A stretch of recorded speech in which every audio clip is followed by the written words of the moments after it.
Marc'hig Gwenn. Skrivet gant Jérôme Palut a skeudennaouet ga Laure Gomez.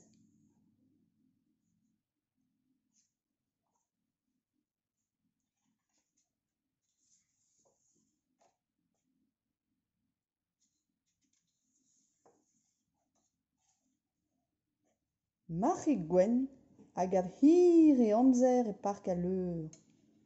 Treut kennañ eo ar peuri. Naon dun eus. Soñjal a ra e prad ar feunteunioù. Enno, ez eus geot druz a melchon Gwenn.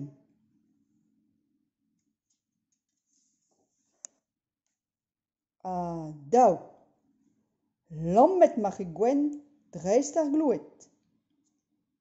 Lammet.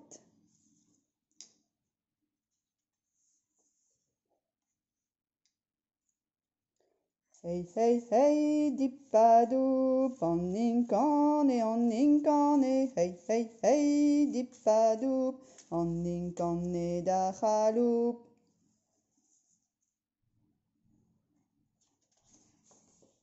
Hola!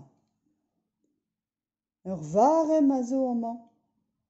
Bruk a lan a laouret. Ne c'hell ket mon ebioù, ne c'hell ket mon ebioù.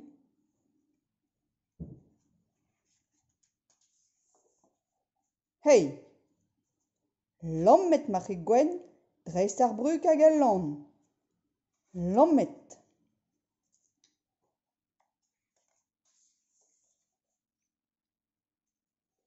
Hey, hey, hey, dipadoup, an inkane, hey, hey, hey, dipadoup, an inkane da chaloup.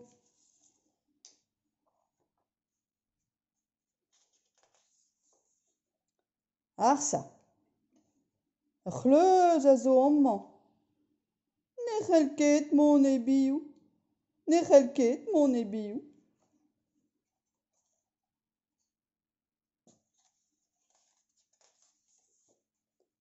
Hop! Lammet Marc'hig Gwenn dreist ar c'hleuz. Lammet.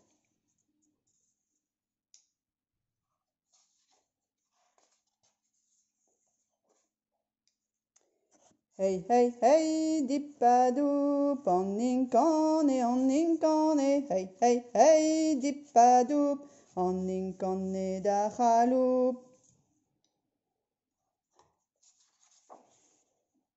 Hoppala! Ur vaz-dour a zo amañ.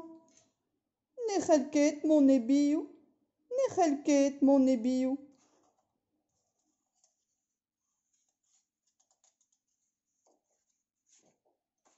Daou dezhi, lammet Marc'hig Gwenn dreist ar vaz-dour.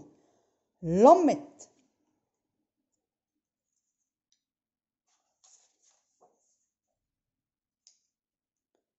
Hey, hey, hey, dipadoup, an inkane, hey, hey, hey, dipadoup, an inkane da chaloup.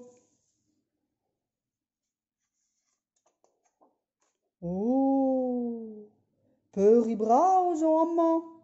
Geot druz ar mechol Gwenn. Menam, menam, menam. Prad ar feunteunioù an hini eo.